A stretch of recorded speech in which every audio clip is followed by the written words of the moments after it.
Donc, y a-t-il eu des actions qui ont été prises par la suite ou...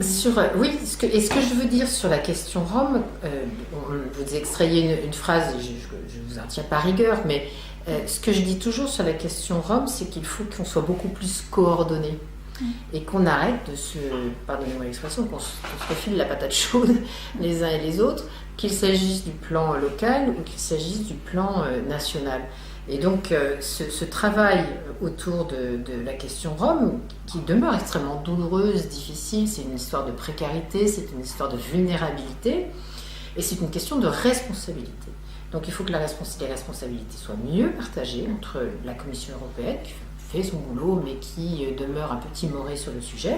Il faut que les États membres de l'Union européenne, qui ont des ressortissants roms d'origine, dans les pays d'origine, prennent leurs responsabilités, comme également les pays qui accueillent des populations roms qui sont poussées par la pauvreté à quitter chez eux. Donc c'est vraiment une question de responsabilité partagée.